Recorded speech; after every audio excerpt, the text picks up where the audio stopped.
एक बार की बात है, एक राजा सन्यासी के दर्शन करने, महाराज के दर्शन करने, साधु के दर्शन करने जंगल में जा रहा था।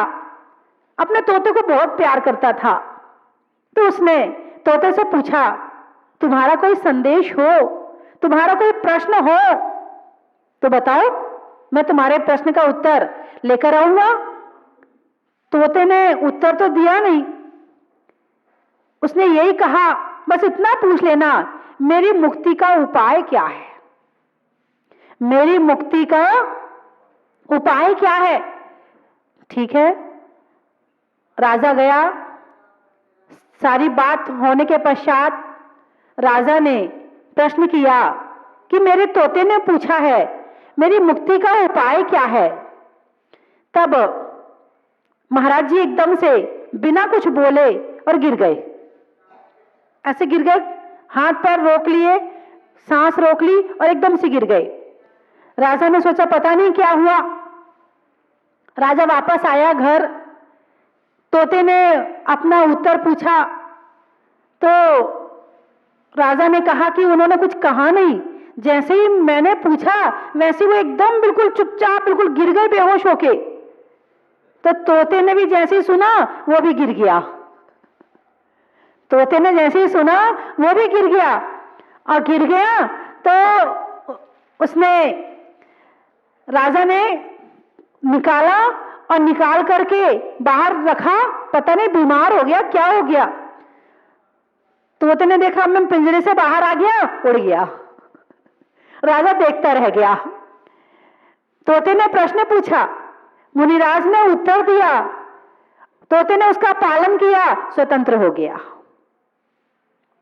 तो बंधुओं, त्रियंच गति से स्वतंत्र होना है तो इस जन्म को सुधारना जरूरी है, और ये जन्म नहीं सुधारा तो क्या होगा, वापस कहां जाना पड़ेगा, बोलो ना, त्रियंच गति में ही जाना पड़ेगा।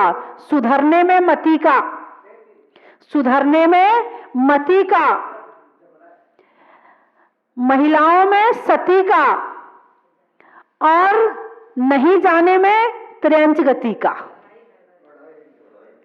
पक्षियों में जटायु का, श्वास लेने में वायु का, और नहीं मिलने में त्रियंच आयु का। बड़ा ही महत्व है। नदी में नाव का, शरीर में पांव का, और करने में अच्छे अच्छे भाव का।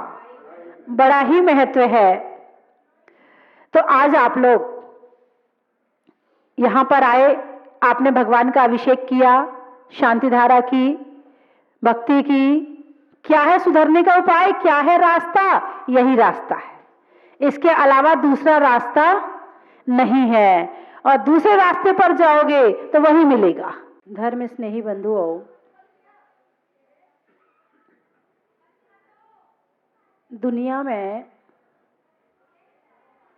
सारा खेल भावों का है। भावों के बिना संसार में कुछ भी नहीं है। अच्छा है तो अच्छे भाव हैं, बुरा है तो बुरे भाव हैं भाव। आपकी गाड़ी कुछ करती है क्या?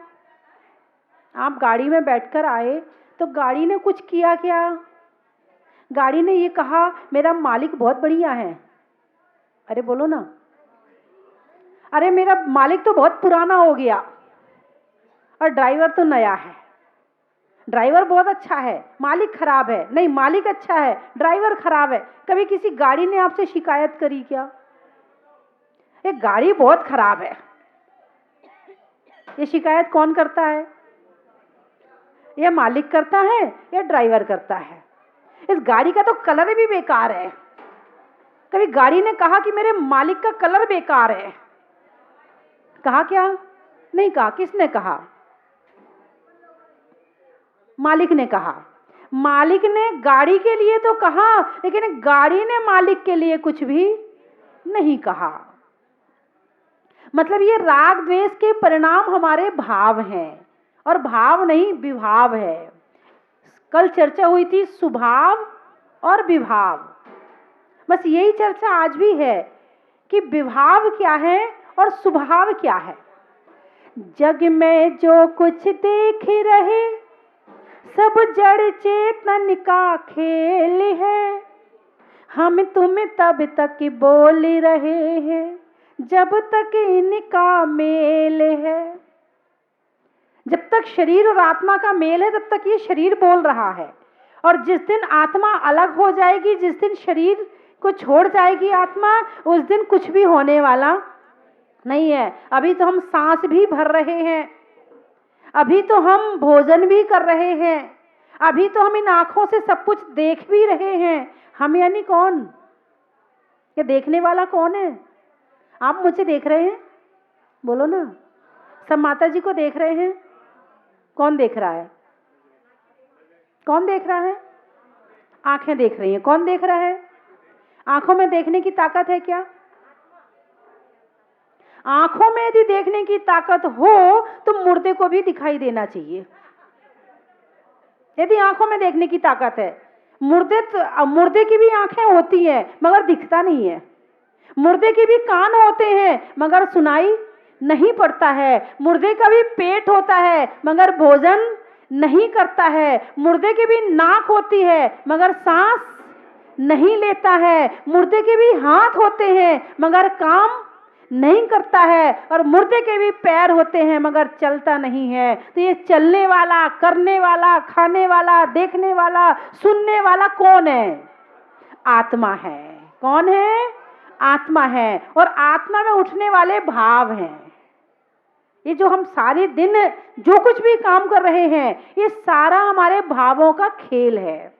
तो जैसे संस्कार हमारे वचनों के होते हैं, जैसे संस्कार हमारे खाने पीने के होते हैं। अब महाराष्ट्र का आदमी आए और राजस्थान का खाना खिलाएं, कहेगा अच्छा नहीं है, बेकार है। क्या मिर्ची मिर्ची डाल दी, घी भर दिया, और ये गोल गोल क्या आ गया? ये गोल गोल, ये आटे का गोला है, ये तो बम का गोला जैसा लग रहा है।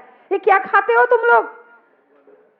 अब राजस्थान वाले को यदि महाराष्ट्र भेज दिया जाए, अरे क्या ये दाल जो है ना बिल्कुल पानी जैसी है, ये कोई दाल है?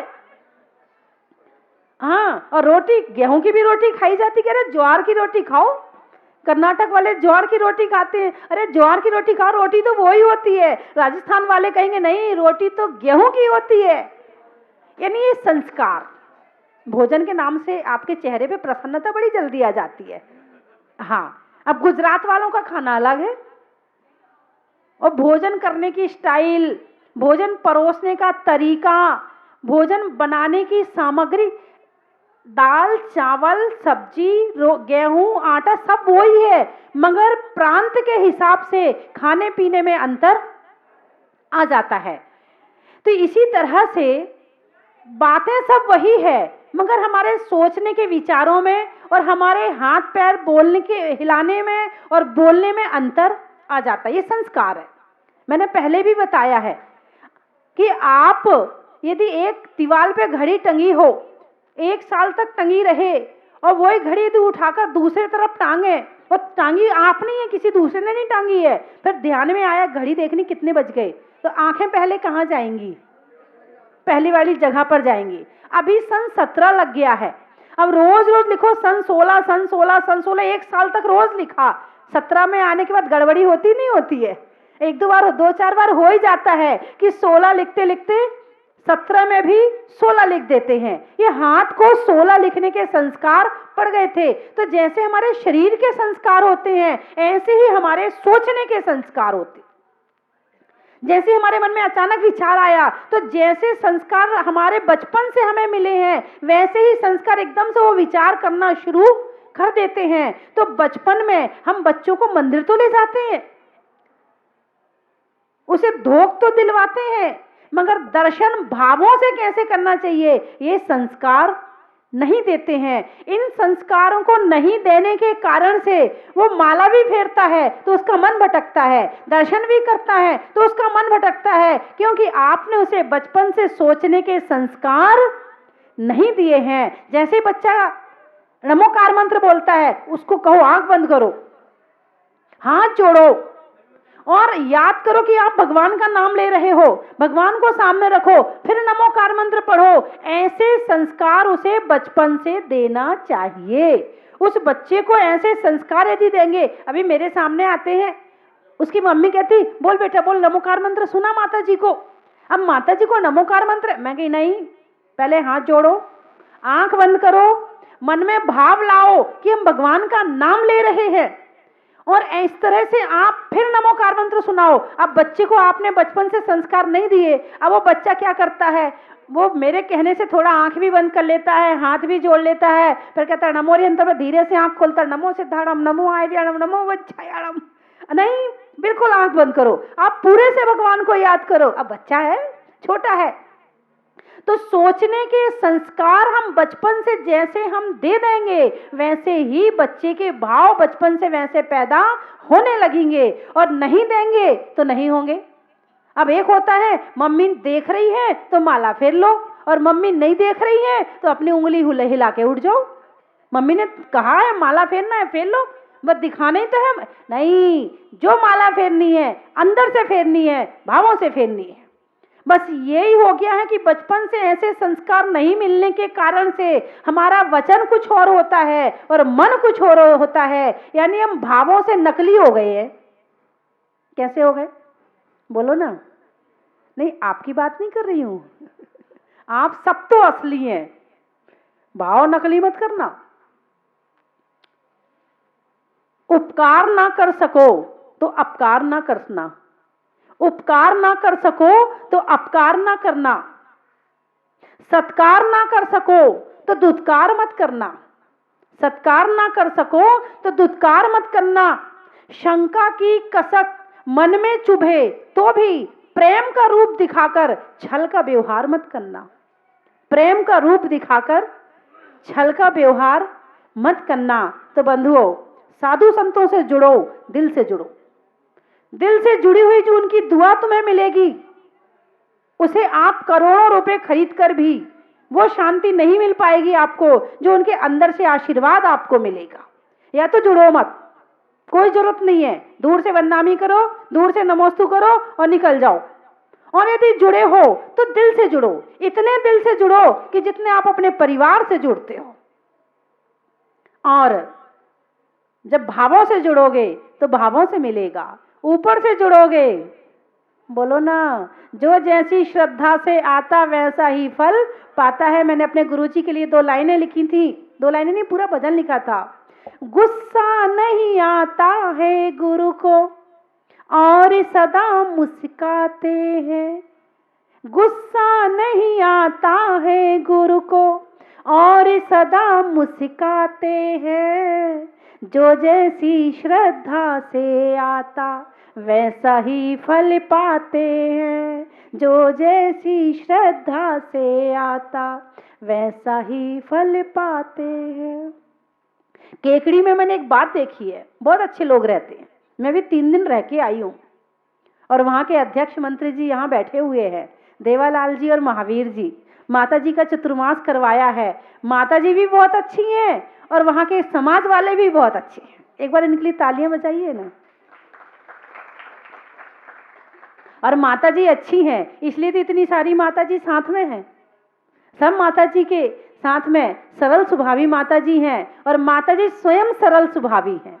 जो सरल होता है वो तरल होता है, जो तरल होता है वो बहता हुआ होता है, और जो बहता हुआ होता है वो शुद्ध होता है।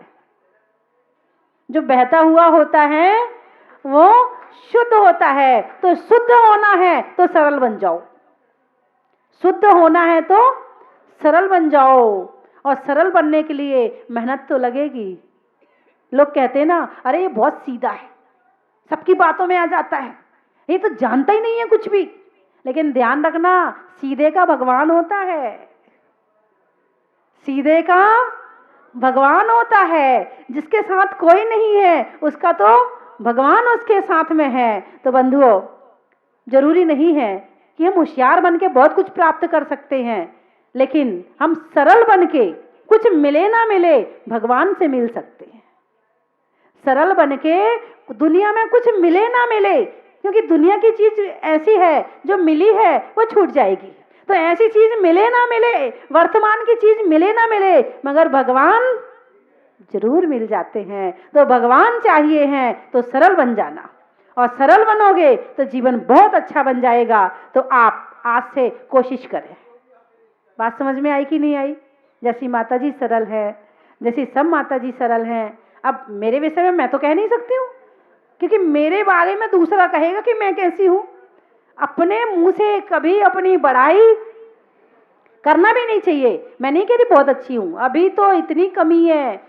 अभी भगवान बनने के लिए बहुत तपस्या करनी है, बहुत साधना करनी है। जितनी साधना भगवान बनने के लिए करनी है, उस हिसाब से अभी मैं 1% भी नहीं कर पा रही हूँ। 1%। अभी तो रास्ता मिला है, अभी तो रेंगना शुरू किया है वहां पहुंचने के लिए। तो बहुत बड़ी साधना चाहिए, बहुत बड़ी साधना चाहिए, बहुत विशुद्ध भाव चाहिए, बहुत शुद्ध भाव चाहिए, तब कहीं जाकर हम भगवान के चरणों में मोक्ष में पहुंच पाएंगे। तो आप भक्ति करें, थोड़ी करें मगर दिल से करें, माला फेरें मगर दिल से फेरें, श्रद्धा करें, थोड़ी करें मगर दिल से करें। तो दिल से निकली हुई चीज भगवान के मोक्ष तक पहुंचती है, और ऊपर से करोगे तो यहीं रह जाएगी। तो माता जी यहाँ पर आई, और मैं तो पहली बार माता जी से मेरी मुलाकात हुई है। मैं सोच रही थी माता जी पता नहीं कैसी होंगी, पता नहीं अच्छे से बोलेंगी कि नहीं बोलेंगी। हाँ होता है, एक नहीं मिलने से पहले एक जिज्ञासा होती है मन में, लेकिन मिलकर इतना अच्छा लगा। जैसे माता जी कह रही यहीं रहने का मन कर रहा है, ऐसा लग रहा है भगवान की भक्ति करते रहो, ऐसा लग रहा है कि भगवान के दर्शन करते रहो। अभी सुबह माता जी से भी चर्चा हुई, बोले पहले नहीं पता था कितना अच्छा लगेगा, नहीं तो बोलो ना, और पहले भी हार करके आ जाती। तो मैं तो बहुत बोली माता जी आप इतने दिन तक क्यों रुकी रही, आप पहले आते ना यहाँ पे। तो माता जी यहाँ आई, बहुत अच्छा लगा। और कोशिश रहेगी कि जब यहाँ पर पंच कल्याणक हो तो माता जी का सानिध्य प्राप्त हो। यहाँ पर पूरी कोशिश रहेगी